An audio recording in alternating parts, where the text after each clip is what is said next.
دیلم از رفتند ای قبلگاهم زار می نالد، تنم در چاهی غم چون چوبی اندر نار می نالد. وجودم آب شد زرداب شد خاکی زمین گشتم، دهانم خشک شد خونسار شد خونبار می نالد. چراغی روشنی بخشی دلی آزادگان بودی، برای محفلی تاریکی چون شب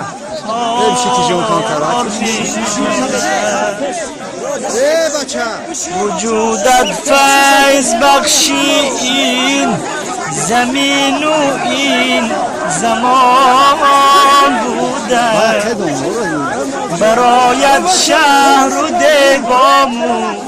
در ذکر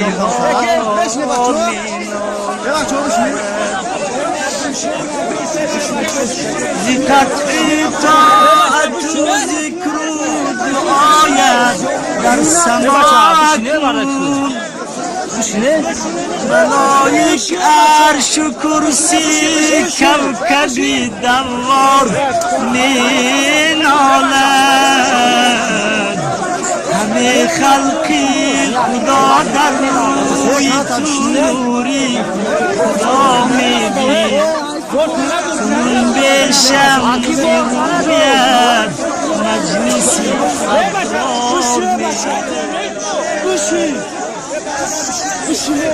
کنون به شمع رویت مجلسی ابرار می خدا باری شما خانی نوالی خش مستور در دوابی بر پرنده ای ایار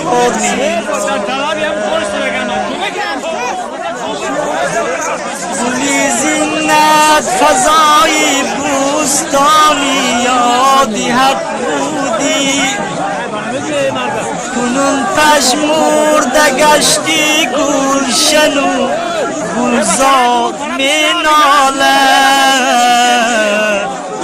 وجودم در فراقت چون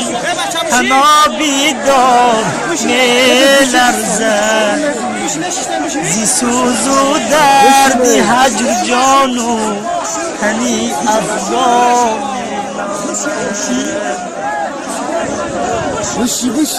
دل و جان و تنم در نار هجرانی تو می سوزد،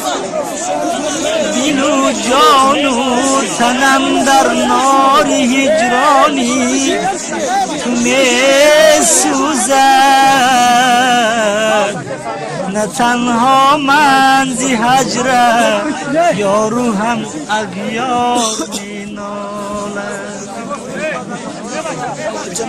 نظام از ماتمت هرچند می باید برون آید،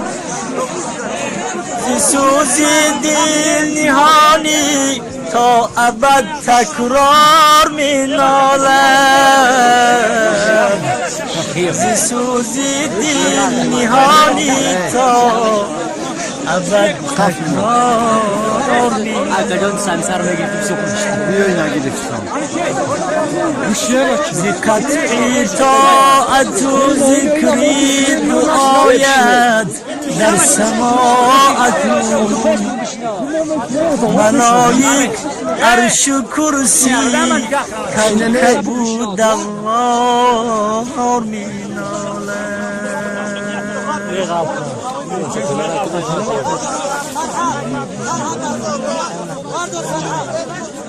مونس من و حبیب من کو بیمار شدن حبیب من از جانب حق عطا به ما بود این هدیه دل فریب من این هدیه دل فریب من زوری تن و دولتی سرم بود این دولتی بس نجیب من کو ره دیده و ره نما و مشفیق غمخوار و بدیل قریب من کو غمخوار و بدیل قریب من